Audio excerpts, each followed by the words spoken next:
enseñanzas, Padre Eterno. Gracias porque a través de estos medios, Padre Eterno, podemos echar esa red y pescar esos peces como tú lo hiciste, lo mandaste que hicieran tus discípulos, Señor. Permítenos hacerlo, Señor.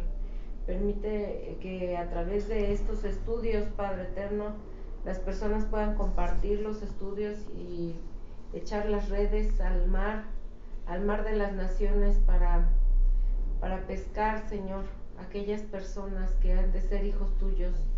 Padre Eterno, ten misericordia de tu pueblo Israel, sopla aliento de vida, Señor, a los huesos secos de la casa de Israel para que tengan vida y para que, Señor, te busquen, te anhelen, Padre Eterno. Gracias te damos por este evangelio tan hermoso, estos estudios que hemos tenido. Te bendecimos, Señor, en el nombre y por los méritos de Yeshua. Amén. Amén.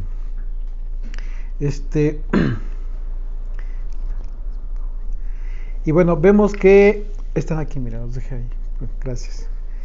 En el capítulo anterior termina el capítulo con el tema de la incredulidad de Tomás. Una circunstancia que nos llevó a reflexionar acerca de cuánto realmente nosotros realmente creemos cuando decimos que creemos en el Hijo de Dios, en Yeshua, y en qué está sustentada nuestra fe, o qué tan madura es nuestra fe. Y esto es muy interesante porque a través de la reflexión que hemos tenido acerca de creer, hemos entendido que tiene mucho que ver lo que hacemos, más que lo que pensamos o más lo que suponemos. Realmente tiene que ver con hechos tangibles, que es a través de esos testimonios, de nuestros hechos tangibles, que demostramos nuestra fe, manifestamos nuestra fe. Y eso es creer verdaderamente en las enseñanzas de Jesucristo. De tal manera que nosotros mismos podemos darnos cuenta cuando nos equivocamos, o cuando decimos creer cuando realmente no estamos creyendo, no le estamos creyendo al Hijo de Dios, no estamos haciendo conforme a su voluntad, conforme a su enseñanza. Y entonces le dijo Yeshua: porque me has visto, Tomás, creíste. Bienaventurados los que vieron y los que no vieron y creyeron. Y aunque aparece en la traducción como pasado, es una expresión del maestro acerca de todos aquellos que creerían a partir de entonces en él, sin haber visto, sin haber sido testigo de todos aquellos acontecimientos de los que fueron testigos sus discípulos. Y bueno, en el capítulo 21, desde el versículo 1, vamos a darnos cuenta que este es el momento en el que Yeshua envía a sus discípulos. Es un momento importantísimo para nosotros porque debemos entenderlo en su contexto correcto, con todos los simbolismos que ya aprendimos desde la Torá y todos los evangelios, cómo es que Yeshua habló y así enseñó a los discípulos para que nos fuera transmitida esa enseñanza. Y vamos a darnos cuenta que la forma en que estarían destinados a llevar el evangelio, a llevar este mensaje de salvación, sería muy importante, pero en el cual constantemente siempre estaría involucrado, siempre estaría presente Yeshua. Y vamos a ver de qué manera. Dice el versículo 1: después de esto, Yeshua se manifestó otra vez a sus discípulos junto al mar, el mar de Tiberias, y se manifestó de esta manera. Estaban juntos Simón, Pedro, Tomás llamado el Dídimo, Natanael, el de Caná de Galilea, los hijos de Zebedeo, y los otros dos de sus discípulos. Entonces, es importante esto porque desde aquí comienzan los simbolismos muy importantes. Estamos hablando del mar de Galilea, el mar de Tiberias, Yeshua les había pedido que fueran a Galilea y allí se les aparecería después de haber resucitado. Así es de que, de acuerdo a la simbología utilizada por los profetas, el mar en la Biblia tiene una representación, y esto tiene que ver con las naciones, con el mundo, con las muchedumbres de gentes, que de acuerdo a la promesa divina, en esas muchedumbres estaría la semilla de Abraham, ¿okay? De acuerdo a la promesa de Abraham. En toda esa multitud de personas se encuentra el pueblo que de alguna manera, en alguna ocasión, por causa del pecado, Dios le dijo a mí: no serás pueblo mío, ya no eres pueblo mío, por causa del pecado de la casa de Israel. Pero que de acuerdo también a esta misma profecía de Oseas, en ese mismo lugar, en el norte de Israel, en Galilea, en esta zona de Tiberias, en ese mismo lugar en el que este pueblo se le dio carta de repudio, carta de divorcio, que de acuerdo a la simbología tiene que ver con el acto por el cual Dios rompió con esta parte del pueblo, no con todo, porque recordemos que la casa del sur, Judá, permanece, pero que de acuerdo a la profecía de Oseas, a partir de entonces dejaría de ser pueblo por causa de la apostasía.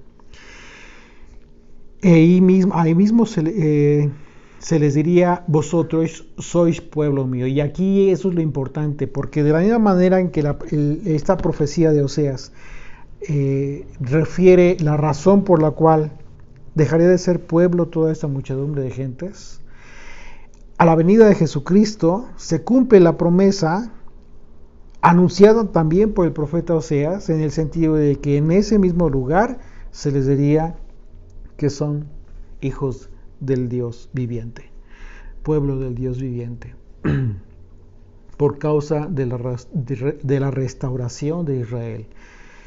Y esta restauración, de esto precisamente habla el apóstol Pablo en su carta a los Romanos, el capítulo 9, del 18 al 26, dice así: de manera que de quien quiere tiene misericordia, y al que quiere endurecer, endurece. Pero me dirás: ¿por qué pues inculpa? Porque ¿quién ha resistido a su voluntad? Mas antes, oh hombre, ¿quién eres tú para que alterques con Dios? Dirá el vaso de barro al que lo formó: ¿por qué me has hecho así? Está haciendo una referencia al alfarero, que es Dios, y al barro, que es el pueblo, el hombre. ¿O no tiene potestad el alfarero sobre el barro, para hacer de la misma masa un vaso para honra y otro para deshonra?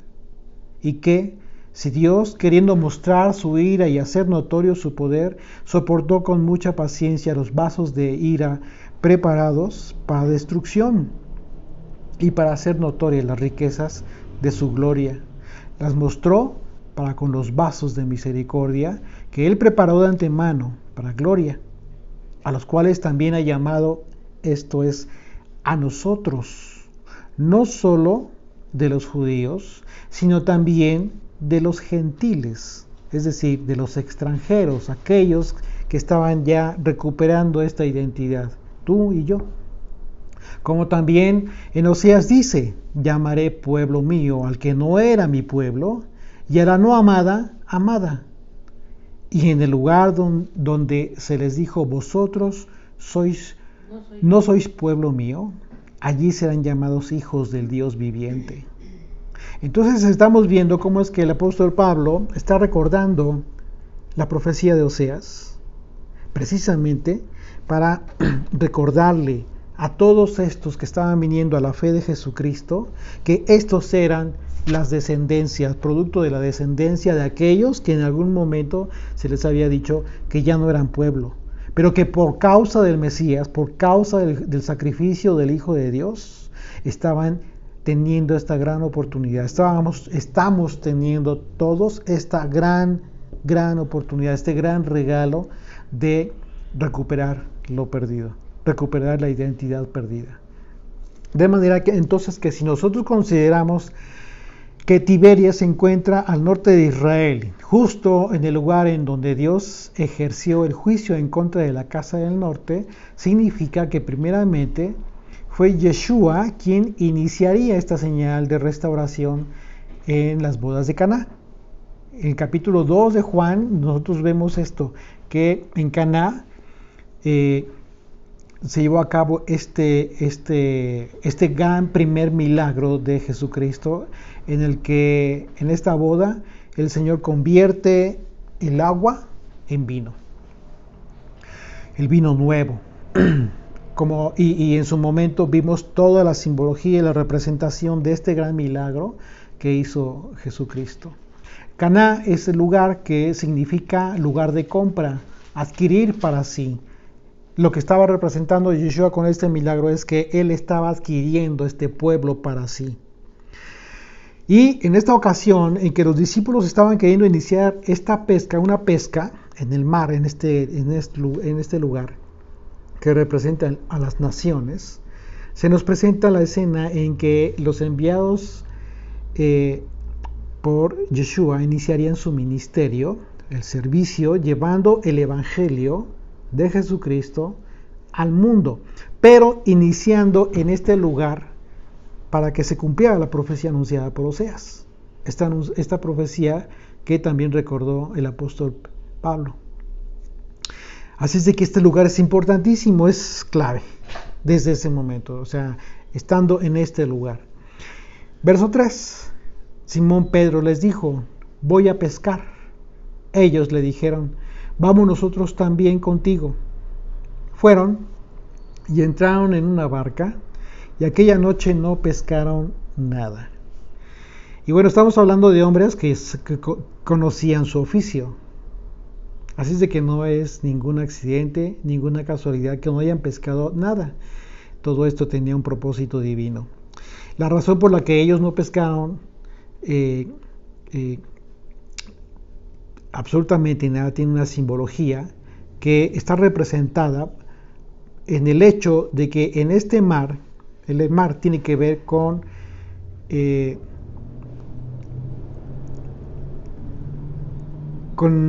algo que en un momento dado ellos quizás en su mente estaban considerando, porque ya habían recibido un llamado. Pescar, es decir, ir, llevar el evangelio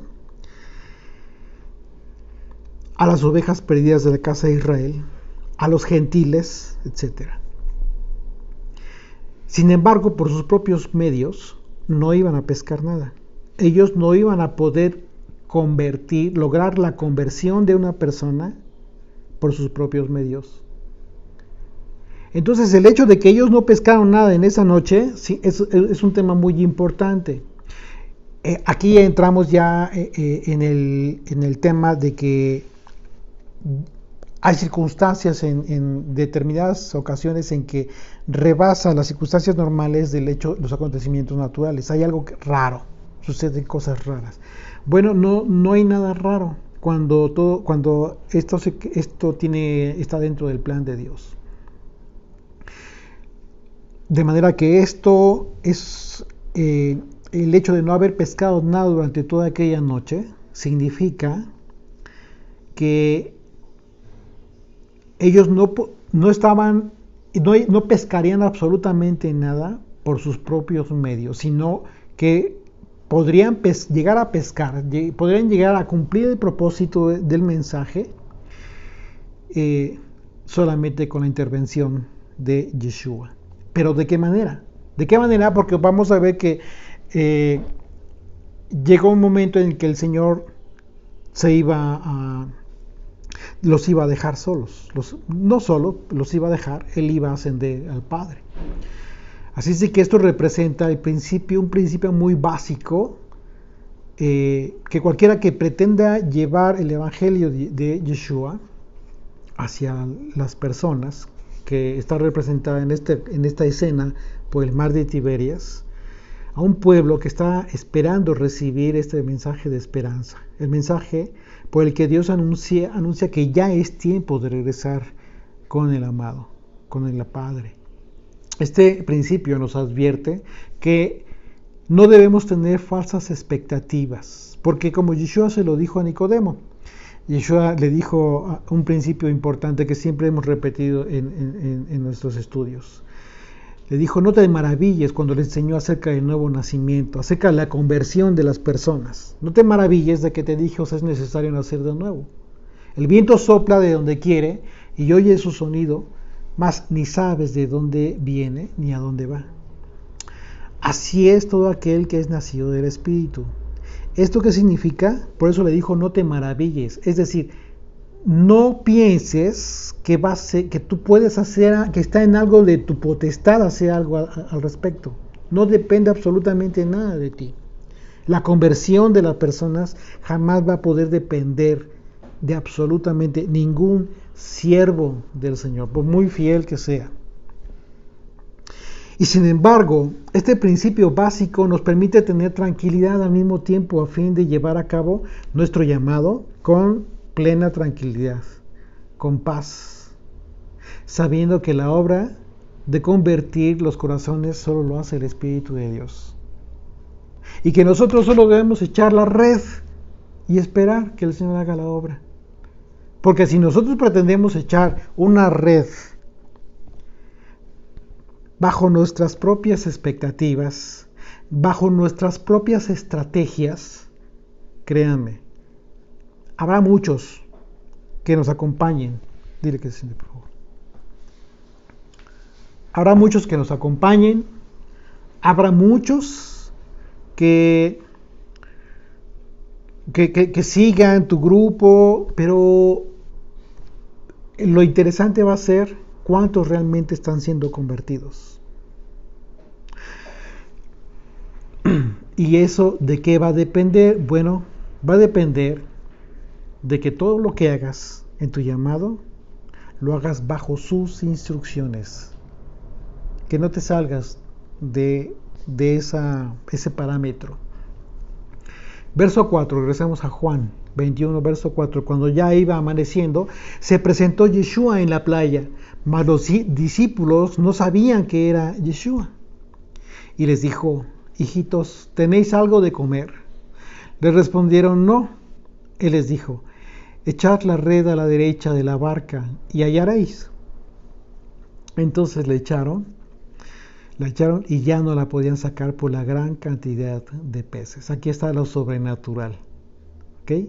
Aquí está lo sobrenatural. Por eso no debemos poner atención a partir de este momento, sino desde antes, porque todo es un contexto. Es bien interesante, como lo hemos estudiado siempre, nos hemos dado cuenta de la gran riqueza que encierra la Escritura, todas las palabras de la enseñanza de Yeshua.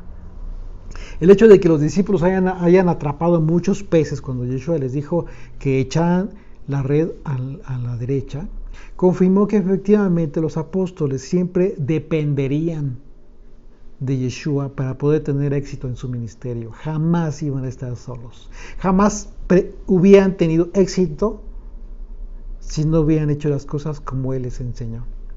Esto resulta de suma importancia si consideramos que hoy en día existe gran cantidad de doctrinas mezcladas de judaísmo y cristianismo que, aunque han tenido un propósito bueno, seguramente sí, en realidad han resultado en un lamentable error que ha venido a terminar en una gran confusión entre los peces del mar. Muchos en algún momento estuvimos muy confundidos. Y yo creo que hay que generalizar porque todos, no creo que haya habido alguien que pueda decir que nunca estuvo confundido. Yo creo que es todos, a final de cuentas. Cuando hay una mezcla, no te escapas. Una mezcla de doctrinas, no te puedes escapar. Así que el objetivo que se persiga en esta situación, en esta mezcla, no importa que sea buena la intención. O sea, no importa que sea los objetivos que quieras alcanzar, si al final de cuentas es una mezcla. Es claro que no es suficiente la buena intención para poder cumplir el llamado que solo lo hace Yeshua. Un verdadero llamado solamente lo hace el Maestro y solo con una condición, eso sí, que sea Él, que sea Yeshua quien diga cómo pescar, ¿sí? No a la izquierda, no hacia atrás, no en otras aguas, sino justo en aquel mar que está en donde están esperando los peces. Donde ya están esperando los peces y con una técnica de pesca enseñada por el maestro. ¿Y cuál es esa técnica? Bueno, a través de los cuatro evangelios Él la enseña. Verso 7, regresamos a Juan 21, dice: entonces aquel discípulo a quien Yeshua amaba, es decir, a Juan, el autor de este evangelio, dijo a Pedro: es el Señor.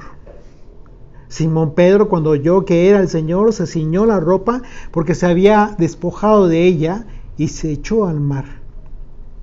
Imagínense, ¿quién fue? O sea, es curioso ver cómo se describe a Juan a sí mismo como el discípulo amado, a quien Yeshua amó. Y sin embargo, fue Pedro quien de inmediato se lanzó para encontrarse con el Señor. Ni la pensó. Rápido se ciñó la ropa y se echó al mar. Y los otros discípulos vinieron con la barca arrastrando la red de peces, pues no distaba de tierra, sino como unos 200 codos.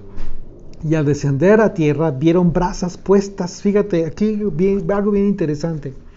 Al descender a tierra vieron brasas puestas y un pez encima de ellas. Y un pan. Un pez, un pan y brasas. Yeshua les dijo: traer de los peces que acabáis de pescar. La escena es fundamental que la podamos entender, porque los simbolismos empiezan desde el primer versículo. Es importantísimo que entendamos los simbolismos que está presentando aquí el maestro. Tú y yo somos esos peces que en algún momento de nuestras vidas fuimos atrapados en la red del Evangelio. ¿Estás de acuerdo? En la red del Evangelio de Jesucristo. Así que resulta interesante el simbolismo del hecho de que Yeshua haya puesto un pez en las brasas y que le haya dicho a los discípulos que trajeran de los peces que habían atrapado de aquella red. Los peces en las brasas podrían ser una analogía de aquella señal que hizo Yeshua al haber alimentado a 5,000 personas con 2 peces, ¿sí? Vamos viendo los elementos: 2 peces y el pan. Podría representar en aquella misma señal la Torá como el vínculo indispensable en la relación entre los peces, las 2 casas de Israel y los mandamientos de Dios representados por el pan de vida. Yeshua pudo haber tenido de antemano preparados los peces necesarios para que todos comieran. Por supuesto, el Señor en ese momento pudo haber tenido peces y haberlos asado y esperarlos a desayunar. Pero a propósito tenía solamente un pez y les dijo: traigan de los peces que ustedes han pescado, del producto de su trabajo. Así es de que el hecho es de que Yeshua haya tenido un pez ya preparado y que les haya pedido otro de los que hayan traído, significa que el trabajo de ir a pescar al Israel de Dios entre las naciones sería un trabajo conjunto. El maestro poniendo dirección para guiar los pasos de los siervos fieles en su enseñanza en todo el mundo, y el trabajo obedeciendo sus instrucciones plasmadas en los 4 evangelios y transmitiendo su enseñanza, y en ambas labores el Espíritu de Dios confirmando, convirtiendo y echando la red del Evangelio a todo el cúmulo de peces. Esta combinación de trabajo es lo que representa una ofrenda agradable al Padre. Por eso la escena de los peces en las brasas, como una simbología. Así que si tú has recibido el llamado para llevar el Evangelio de Jesucristo a las muchedumbres de gentes, no olvides que es Yeshua el que ha puesto su parte del alimento en las brasas. La pregunta es: ¿qué tipo de alimento pondrás tú? ¿Qué tipo de en este alimento, ¿qué parte del trabajo vas a poner tú? ¿El fruto de su enseñanza o el de otra doctrina? Esto es bien importante entenderlo, porque Yeshua siempre enseñó, no solamente con las palabras, sino también con las cosas que hacía físicamente. Verso 11. Subió Simón Pedro y sacó la red de tierra llena de grandes peces, 153. Y aun siendo tantos, la red no se rompió. Fíjate, les dijo Yeshua: venid y comed, y ninguno de los discípulos se atrevía a preguntarle: ¿tú quién eres?, sabiendo que era el Señor. Vino pues Yeshua y tomó el pan y les dio, y asimismo del pescado. Esta era la tercera vez que Yeshua se manifestaba a sus discípulos después de haber resucitado de los muertos. Fíjense, hubo otro tiempo en el que Pedro recogió una red llena de peces. Hubo otro momento al inicio del Evangelio del Señor. Este hecho se registró en el Evangelio de Lucas y fue precisamente al inicio del llamado de los discípulos. Así es de que en aquella ocasión, ¿qué creen? Sí se rompió la red. Serán muchos peces, pero la red se rompió. Entonces aquí no se rompió, porque en aquella ocasión sí, y en esta ocasión no. Acompáñenme, vamos en sus Biblias a Lucas capítulo 5, por favor.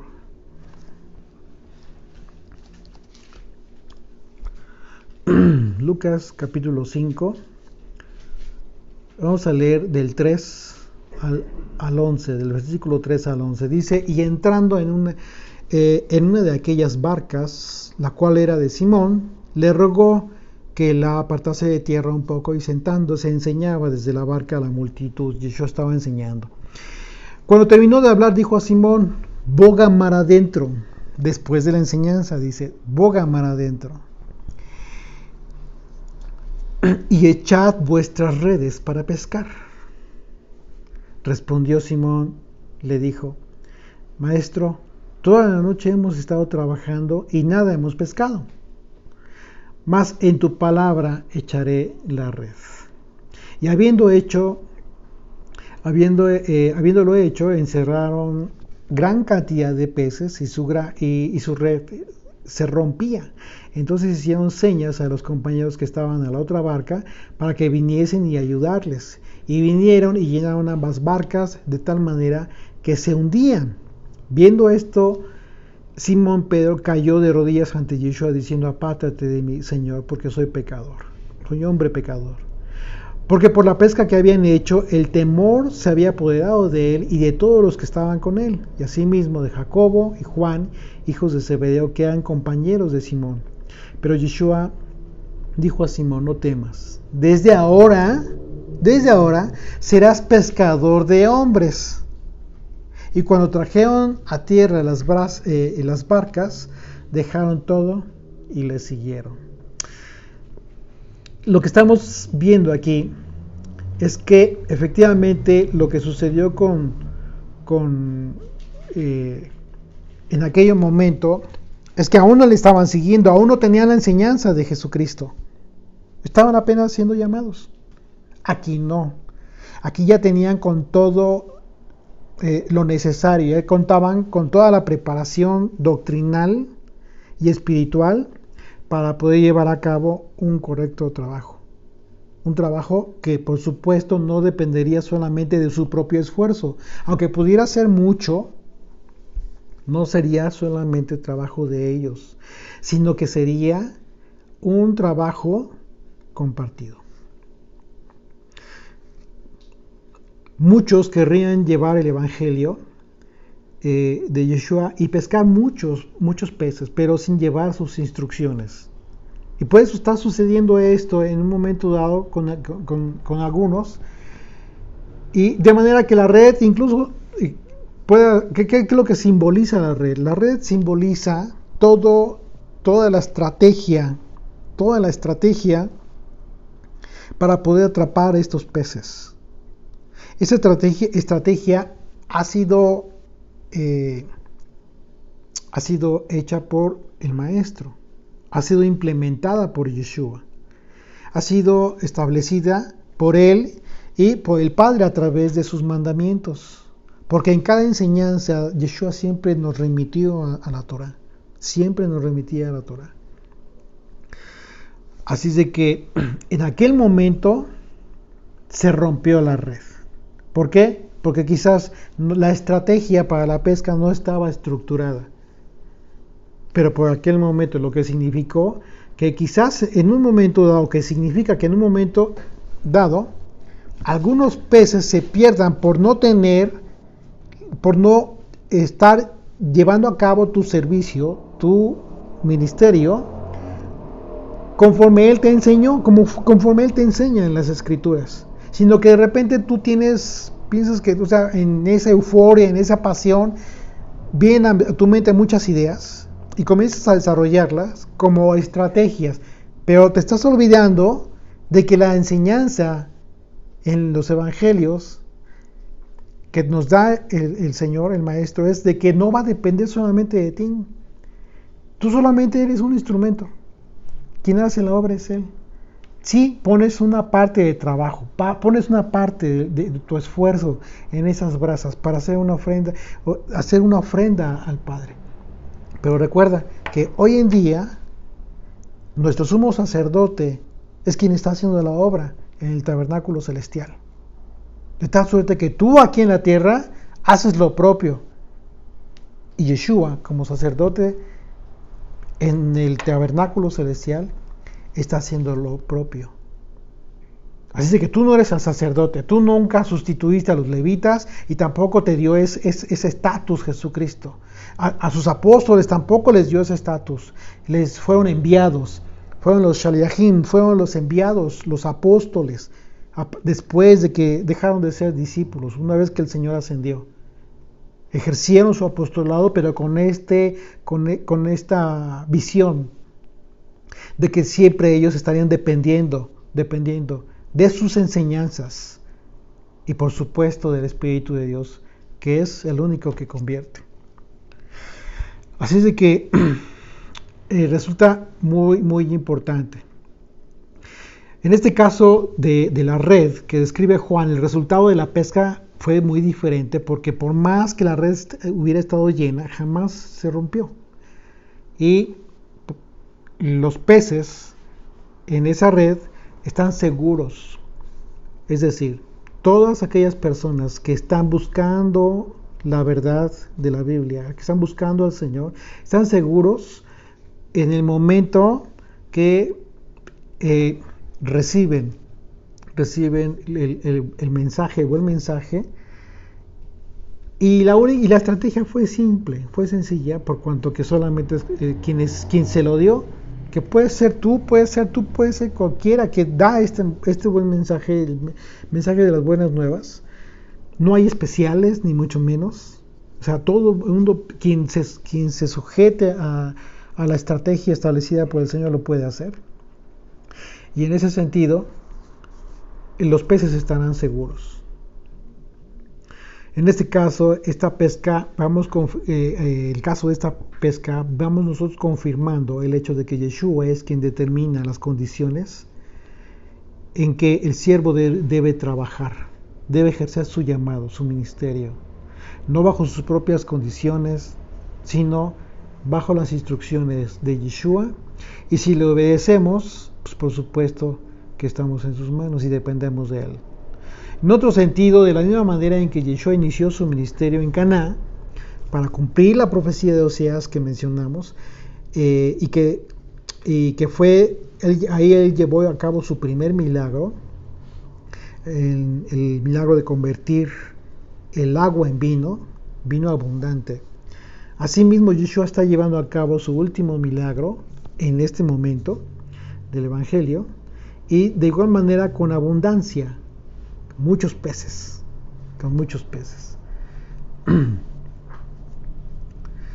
Regresamos a Juan 21, verso 15.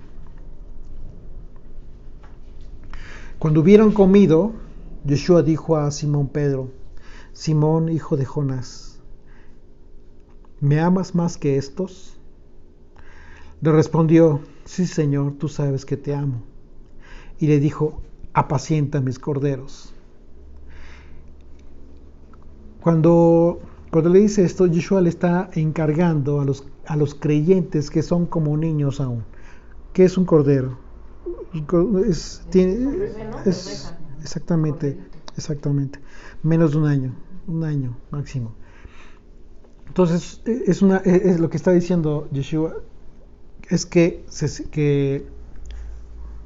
le está encargando a Pedro a los creyentes que son como niños, que están apenas queriendo conocer la palabra. Y al decir de que los apaciente, significa que debe tener mucho cuidado en el alimento que les dé. Porque son pequeños, son corderos, menos de un año. Así es de que, por eso le dice el Señor: apacienta mis corderos. O sea, apacienta los que son más pequeños. Pero dice: mis corderos. Verso 16, volvió a decirle la segunda vez: Simón, hijo de Jonás, ¿me amas? Pedro le respondió: sí, Señor, tú sabes que te amo. Le dijo: pastorea mis ovejas. Y bueno, aquí ya le está pidiendo que atienda a las necesidades espirituales de los creyentes, de todo creyente, a las necesidades espirituales de todo creyente. Verso 17, le dijo la tercera vez: Simón, hijo de Jonás, ¿me amas? Pero se entristeció, claro, se entristeció de que le dijese la tercera vez: ¿me amas? Y le respondió: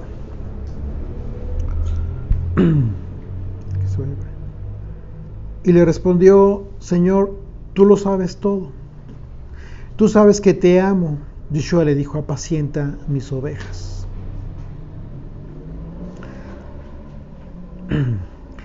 Las dos primeras ocasiones en que Yeshua le preguntó a Pedro si le amaba, el Señor usó una palabra que en el griego es la palabra ágape, que significa un amor muy grande, como un amor incondicional, a un nivel más sublime del amor.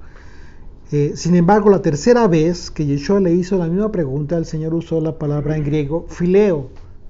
Son dos palabras distintas, que significa un amor de amigo, la tercera ocasión. Y es por eso que Pedro se entristeció, porque finalmente Yeshua le preguntó si cuando menos como un amigo le amaba. Por eso se entristeció. Y Pedro respondió: Señor, tú lo sabes todo. Tú sabes que te amo. Sabes que te quiero como un amigo, como un hermano. O sea, a final de cuentas, tuvo que ceder en su ímpetu Pedro. Porque Pedro no podía argumentar un amor más grande por haberle negado. ¿Cómo le dice lo contrario? Después de lo que acababa de suceder. Pero aún así, el Señor le confió.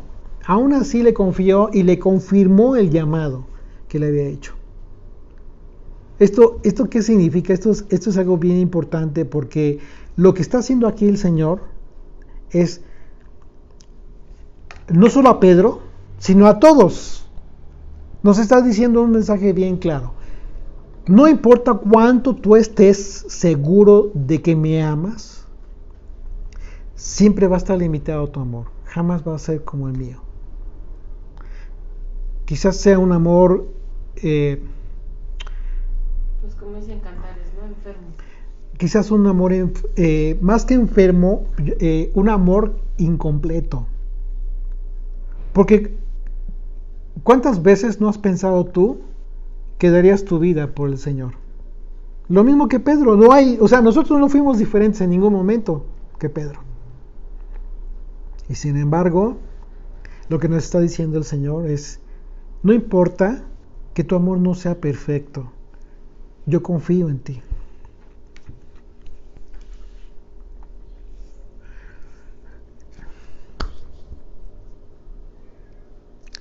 ¿Cuántas veces ha confirmado esta afirmación, esta confianza? ¿Cuántas veces nos hemos sentido indignos de poder hablarle a alguien su palabra? Pero Él nos ha confiado, Él nos ha tenido confianza. Y por eso nos dice: apacienta mis corderos, apacienta mis ovejas.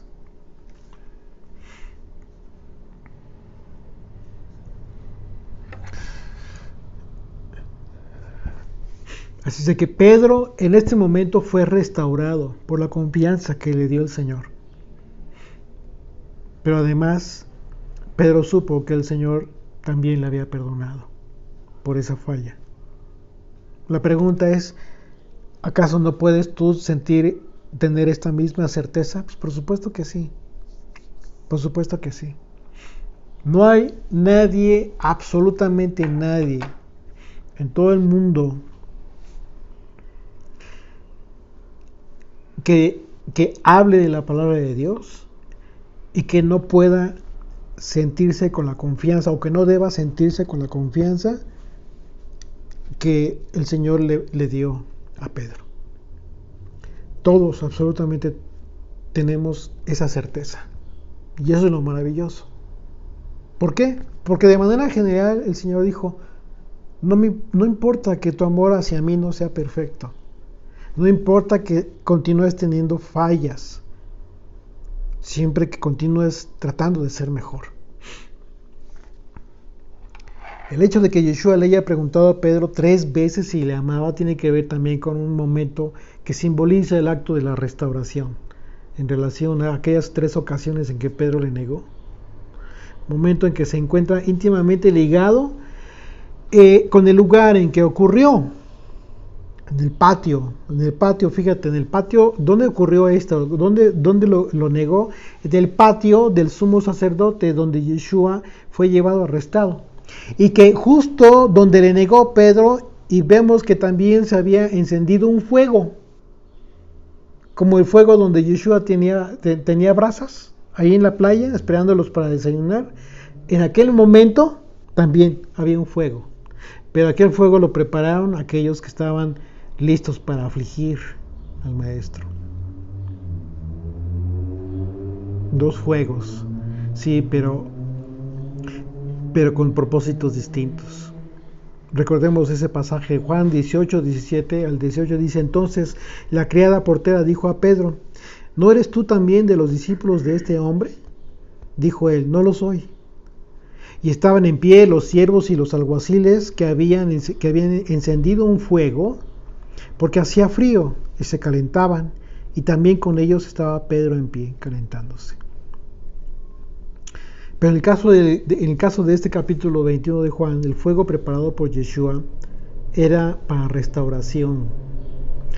En este sentido, las 3 ocasiones en que Yeshua le dice a Pedro que apaciente a sus corderos, que pastorea a sus ovejas, que apaciente a las ovejas, tiene que ver con la confirmación del ministerio de Yeshua, que Yeshua le estaba confiando para instruir, llevando por el buen camino al rebaño y para alimentar con la doctrina al que hace el llamado. Cuando Yeshua le preguntó a Pedro acerca de si le amaba, su respuesta no fue con la actitud que mostró aquella ocasión, ya fue muy diferente.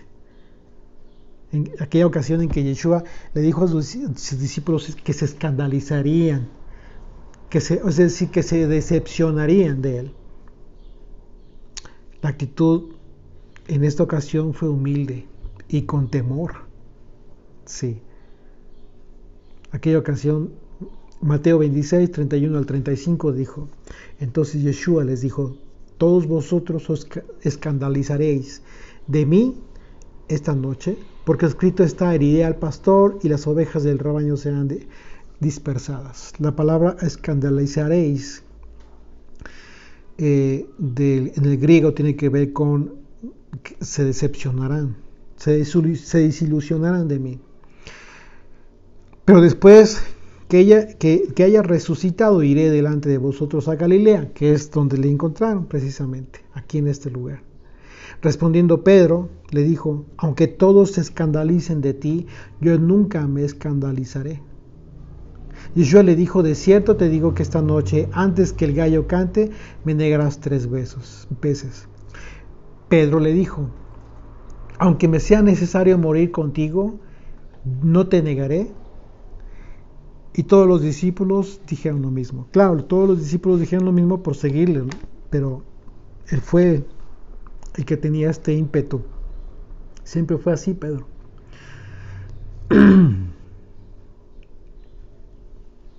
Verso 18, regresamos a Juan 21. De cierto te digo, cuando eras más joven te ceñías e ibas a donde querías, mas cuando ya seas viejo extenderás tus manos y te ceñirá otro y te llevará a donde no quieras. Esto dijo dando a entender de qué muerte iba a glorificar a Dios. Finalmente Yeshua estaba confirmando que Pedro sí moriría por el Señor.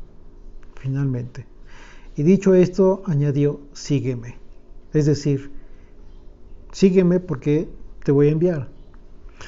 Verso 20, volviéndose Pedro, vio que les seguía el discípulo a quien amaba Yeshua, una vez más refiriéndose a Juan. El mismo que en la cena se había recostado al lado de él y le había dicho, Señor, ¿quién es el que te ha de entregar? Es decir, esto lo dijo Juan, se lo preguntó.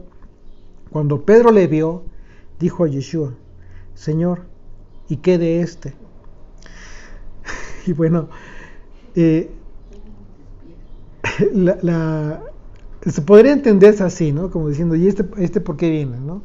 Podría entenderse así, pero más adelante vemos en el texto más adelante vemos que se refiere a otra cosa. La pregunta de Pedro podría entenderse como si Pedro estuviera preguntando acerca de lo que haría Juan, cuál sería el propósito de Juan, su misión. Pues a Pedro ya le había dicho que lo que haría él. Y el asunto es que Pedro ya le había anticipado que moriría por él, pero además, pues toda la encomienda, ¿no? de ver por las ovejas. Verso 22, y aquí se confirma, dice, Yeshua le dijo, si quiero que él quede hasta que yo venga, que a ti. Es decir, hablando del tiempo de su muerte. Porque Pedro se quedó con la idea de la forma en cómo iba a morir Pedro, que finalmente sí moriría por el Señor. Verso 23. Dice, que él quede hasta que yo venga, que de ti, sígueme tú. Este dicho se extendió entonces entre los hermanos, que aquel discípulo no moriría. Pero Yeshua no le dijo que no moriría, sino si quiero que él quede hasta que yo venga, que a ti. Este es el discípulo que da testimonio de estas cosas y escribió estas cosas. Y sabemos que su testimonio es verdadero. Y hay también otras muchas cosas que hizo Yeshua, las cuales, si se hubieran escrito una por una, pienso que ni aún en el mundo cabrían los libros que se habrían de escribir. Amén.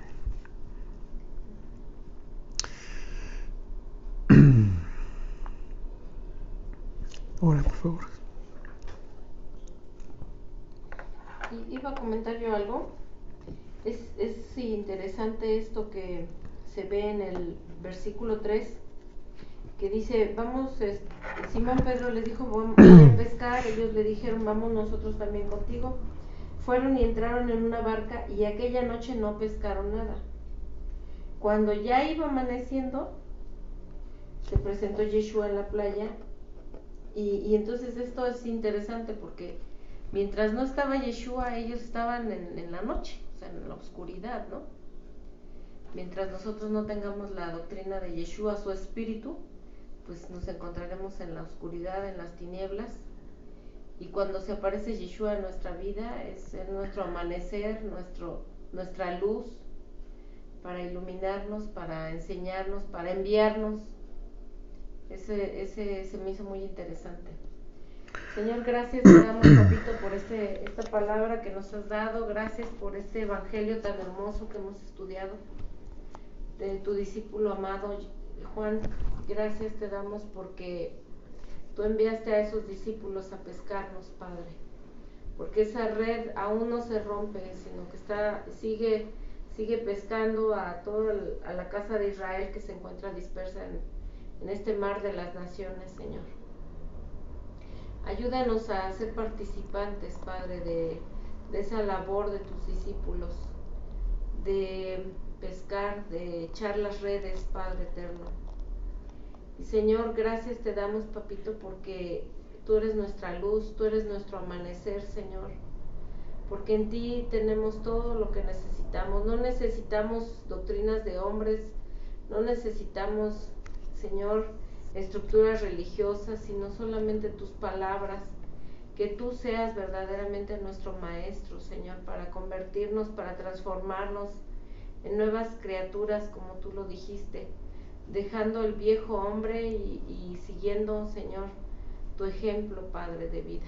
Ayúdanos porque, Señor, esta carne no nos deja, Padre, obedecerte, pero, Señor, tú nos tienes que ayudar a dominarla. A través de tu bendita palabra, tú nos prometes, Señor, que vas a convertir nuestra alma. Te pedimos que podamos nosotros hacer la labor, Padre, de hablar a otros, de platicarles de tu amor, tu misericordia, tu bondad, Señor. Gracias, Papito, porque estás en los cielos preparándonos una morada, Señor.